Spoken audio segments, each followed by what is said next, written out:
Alors, je me présente, je m'appelle Oumi Sène.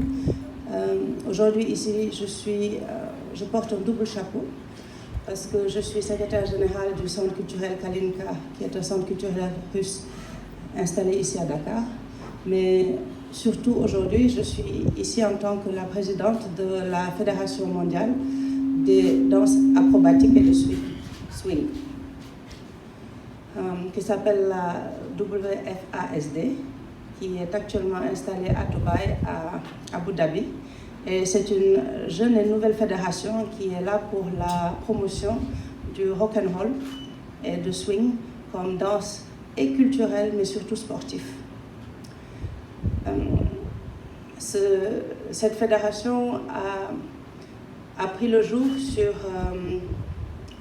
sur deux bases. La première, c'est l'introduction de cette danse, de cette compétition, de cette discipline dans tous les pays, j'allais dire, du Grand Sud, qui malheureusement jusqu'à présent ne participaient pas dans ce genre de danse. Vous savez, nous, au Sénégal, nous aimons beaucoup la danse. Nous avons beaucoup de jeunes qui s'impliquent dedans et qui le font. Pour ne mentionner que le breakdance, qui est actuellement une discipline olympique. Mais malheureusement, qui ne peuvent pas en faire une carrière internationale parce que nos danses ne sont pas structurées, ne sont pas enseignables et ne sont pas mises de manière, par exemple, je pense au balakh, de manière à pouvoir être transmis dans des établissements, etc. Et ce qui fait qu'à part le break que l'on danse plus dans les clubs chez nous et qu'on fait des battles et qu'on suit, on n'a pas vraiment développé cette culture de mixer la culture et le sport ensemble. Pour vous donner un exemple, les danses de salon sont une discipline qui est d'un côté culturel, mais de l'autre côté compétitif. Et très souvent, dans les télés, dans les pays occidentaux, on organise des concours de danse, que ce soit la valse, le tango, etc. Même le patinage artistique, au début, c'était plus culturel et après, c'est devenu une discipline sportive. Et de même, le rock'n'roll. Quand on parle rock'n'roll, je suis quasiment sûre que chacun de vous pense à la musique, parce que c'est celle-là qui, dans les années 60, a explosé et a fait le tour du monde. Eh bien, la danse est venue s'impliquer dedans parce que c'est une façon d'exprimer cette danse originaire d'Afrique, je dois dire, mais qui a été vulgarisée et développée surtout aux États-Unis. Et de par le monde, en Europe par exemple, en Russie, aux États-Unis, il y a énormément de clubs, d'académies qui enseignent le rock'n'roll et surtout le rock'n'roll acrobatique. Et pour vous donner une petite distinction, le rock'n'roll, il a plusieurs niveaux. Il y a le niveau amateur, il y a le niveau professionnel, là où on danse, on fait des pirouettes, mais il y a aussi le niveau acrobatique. Et là, ça veut dire qu'on a des formations spécifiques qui sont faites parce qu'il y a des saltos, des sauts, des combinaisons sportives très nettes qui sont enseignées, qui sont transmises et que l'on doit reproduire tec-tec. Et c'est en les reproduisant, en suivant le rythme, que l'on crée ce qu'on appelle des enchaînements dansants qui suivent le rythme du rock'n'roll et qui amènent ensuite un volet sportif. Et dès qu'on parle de sport, on parle de compétition, on parle de gradation, on parle de qui est le meilleur. Et ça donne une reconnaissance, une distinction, une particularité qui vous distingue parmi tous les autres. Le fait d'être champion de Kaolack, le fait d'être champion de Thiès, le fait d'être champion du Sénégal, puis de l'Afrique de l'Ouest et peut-être, pourquoi pas, dans le monde, ça te donne une carte qui te rend différente des autres.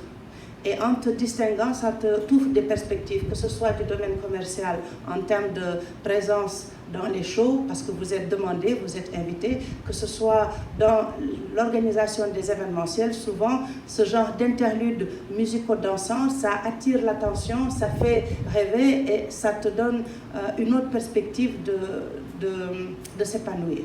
Et donc, c'est tout ça que, en fait, le rock'n'roll acrobatique apporte à la jeunesse. Parce que moi, personnellement, je déplore tous les jeunes qui essayent, vaille que vaille, coûte que coûte, d'aller en Occident pensant y trouver un meilleur avenir, Alors qu'en fait, nous, notre pays, regorge de ressources et de possibilités et d'opportunités pour justement changer son avenir.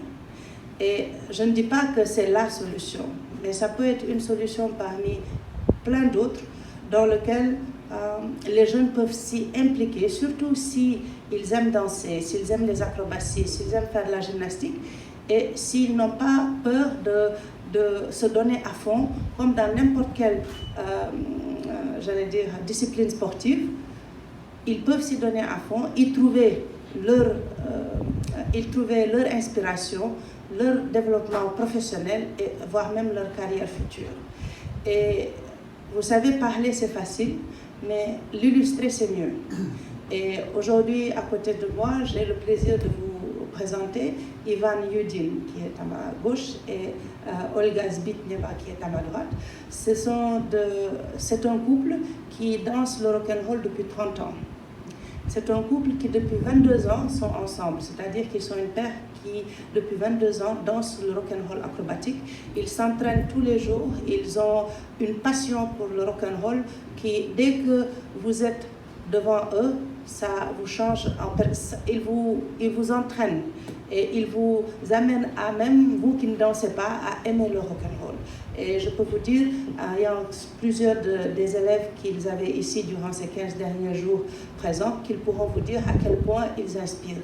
Eh bien, ce couple a une particularité unique au monde. Ce sont les seuls 5 fois champions du monde du rock'n'roll acrobatique. Et tout à l'heure, après la conférence de presse, nous aurons 2 interludes. Le premier, c'est dans la grande salle où ils danseront et ils vous montreront quelques trucs acrobatiques que l'on fait dans le rock'n'roll acrobatique. Mais aussi, il y a une restitution que nos jeunes Sénégalais vont faire et vont vous montrer pour partager avec vous ce que moi je sais au fond du cœur, à savoir que nous Sénégalais, je ne parle même pas de l'Afrique de l'Ouest, mais rien que nous Sénégalais, vu comment on est passionnés, comment on a le sens du rythme, comment nous, en entendant quelque chose qu'on n'a jamais entendu, on est en mesure de copier, de le performer et de même l'assimiler au point de le faire mieux nous-mêmes que ceux qui le dansent de départ. Assimiler cette discipline, à savoir le rock'n'roll acrobatique, va vraiment ouvrir d'autres portes pour des gens. Et nous, notre fédération, nous sommes très honorés de vous dire que rien que pour cette première année 2024, nous avons 5 championnats du monde que nous organisons, en commençant par celle de Minsk, qui est en Biélorussie, qui aura lieu au mois de mai. Et nous en avons plusieurs, un au Kazakhstan, un aux Émirats et 2 en Russie, qui permettront à nos jeunes Sénégalais qui s'investissent dans l'apprentissage de cette discipline, le perfectionnement de cette discipline, d'aller dans ces pays, défendre les couleurs du Sénégal, défendre leurs compétences et leur assimilation du rock'n'roll acrobatique et peut-être changer un petit peu la face du Sénégal. Parce que je crois que défendre notre pays, montrer notre pays à l'étranger, montrer notre culture, c'est quelque chose qui est un honneur et un bonheur aussi, parce que personne ne nous connaît tant qu'on ne parle pas de nous. Et de ce côté-là, je crois que le Sénégal a beaucoup à offrir et au monde entier en termes de ce qu'il montre, ce que l'on peut faire, nos capacités, mais aussi en termes de notre beauté. Parce que imaginez-vous, quand vous verrez comment dansent Ivan et Olga, et vous verrez avec quelle exactitude, avec quelle séquence millimétrée ils font chacun de leurs gestes, de leurs mouvements et de leur acrobatie. C'est vrai que nous avons du chemin à faire, mais je crois que nous pouvons faire, nous en tant que danseurs nés, nous pouvons faire beaucoup mieux une fois qu'on a assimilé la technique, qu'on a assimilé les pas, qu'on a assimilé les plus de 100 différentes, ils les appellent trucs, mais pour moi truc c'est pas vraiment la bonne expression, 100 différentes acrobaties, pirouettes qu'ils peuvent faire dans cette danse-là et faire des combinaisons au point à impressionner les juges, les jurys et prendre la première place. Parce que bon, c'est vrai qu'en tant que présidente de la fédération, je devrais être plus magnanime, plus ouverte, plus balancée et dire que tous les jeunes ont la chance et la possibilité à travers cette discipline, de briller. Mais il est clair que dans mon cœur, je vais toujours être là à défendre et briguer et crier pour nos jeunes en particulier.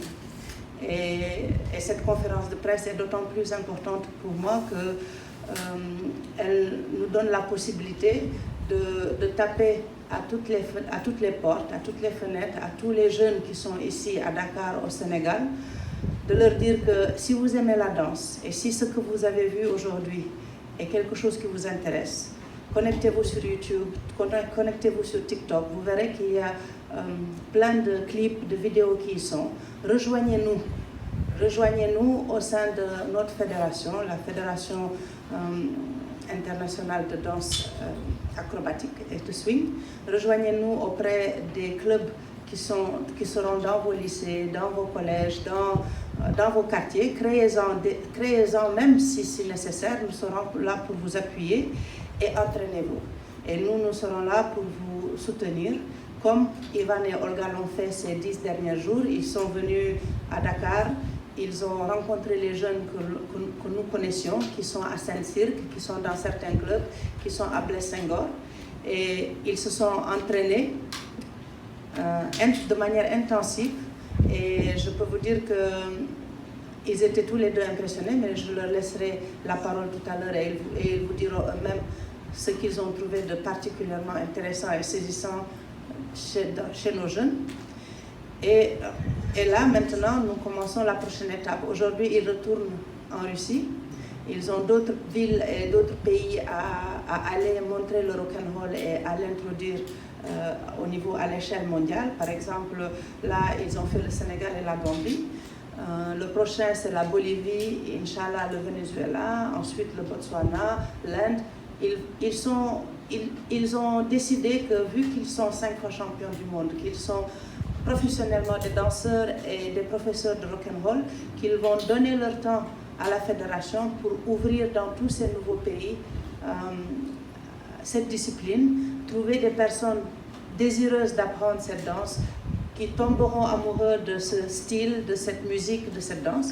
Et des professeurs, des entraîneurs, notre équipe actuelle et des personnes qui ont les compétences à enseigner la danse et qui seraient intéressées d'enseigner le rock'n'roll, de venir apprendre ici de manière plus technique, de manière plus pratique, comment enseigner le rock'n'roll acrobatique dans les régions. Ça, c'est un. De deux, nous avons déjà discuté avec le ministère du Sport de nous approcher du département des activités physiques ainsi que de l'UCAD, notamment à l'école de l'INSEPS, pour montrer la danse aux professeurs qui seront dans les lycées et collèges afin de permettre aux jeunes de pratiquer cette danse comme discipline sportive dans le lycée et collège. Comme vous savez, tout se prépare doucement et les talents se dévoilent doucement avec beaucoup de rigueur de pratique et d'éducation, ce qui fait que nous savons qu'au début ce sera un petit peu éparpillé, un couple ici, une personne là et là, mais avec le temps, nous serons en mesure d'être comparables à la Russie qui fête aujourd'hui les 50 ans du rock'n'roll acrobatique en Russie et qui ont plus de 3000 abonnés, 200 couples qui font le rock'n'roll sportif et qui participent aux différents championnats du monde. Donc en termes de perspective, il y a beaucoup de choses qui sont prévues. Cette année, nous invitons tous de nous s'approcher de nous par le biais des informations que vous mettrez dans vos articles, notamment des contacts ou des liens où ils pourront s'inscrire, pour les inciter à s'ajouter dans nos groupes de classe.